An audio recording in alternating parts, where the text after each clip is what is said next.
Non. Ça ne... Ah, ça marche. J'ai une question à vous poser. Déjà que vous soyez ici, c'est le bon départ. C'est quand la dernière fois que vous avez relevé un défi? En relisant ça, je me disais, mais c'est étonnant comme question. On a vécu cette petite expérience en équipe samedi matin. Et c'est ça que nous les prêtres, nous proposons pour vous aussi.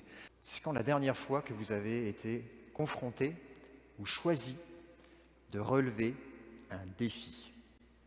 Je vous laisse 10 secondes pour réfléchir. Je me suis levé samedi matin Déjà un gros défi. un peu tard parce que c'est une une matinée plus relaxe pour moi. Ça peut être plus intense que ça aussi.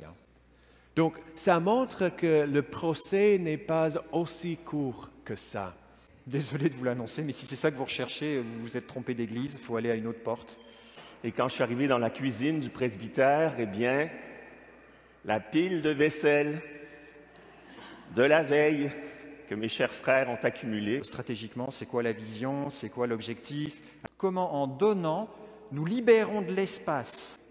Enfin, vous le verrez quand vous mourrez. Mais je reviens à ma cuisine. Alors, bon, comme j'avais le temps, après déjeuner, j'ai fait patiemment la vaisselle, etc., avec amour, n'est-ce pas? Celui-là, c'est le véritable sacrifice. Eh bien, ce que je fais, faites-le les uns pour les autres. Comme j'ai déjà dit 3 fois au moins. Et en fait, c'est super stimulant. Et après, je reviens pour dîner, la pile de vaisselle. Ah, j'ai dit non. Ah, ça m'a comme épuisé. Pendant les siècles et des siècles, C'est un sacrifice qui est vain. C'est un sacrifice de maintenance. Puis moi, je sais, avec mes histoires de toiture, mes histoires de fenêtres, les trucs. bon, c'est sûr que nous avons tous les soucis de la vie. En fait, on trouve ça vraiment routinier et ennuyeux.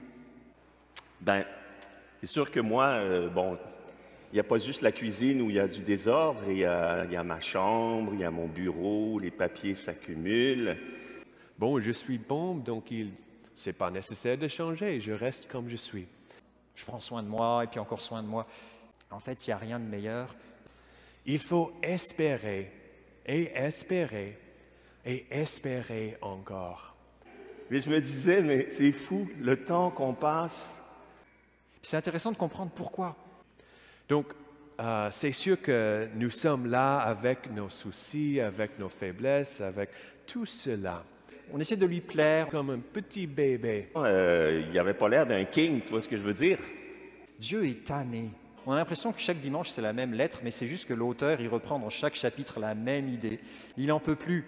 Donc, il dit juste après cela, Lavez-vous.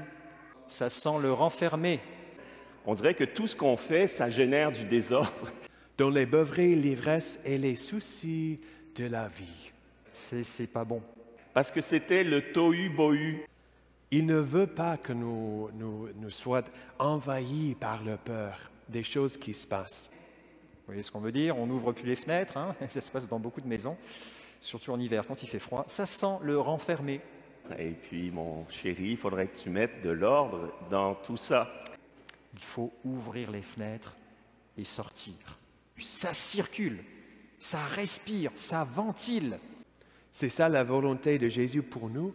Ce que Dieu a fait en premier, il a fait du ménage. Merci. Et c'est la première bonne nouvelle. Amen.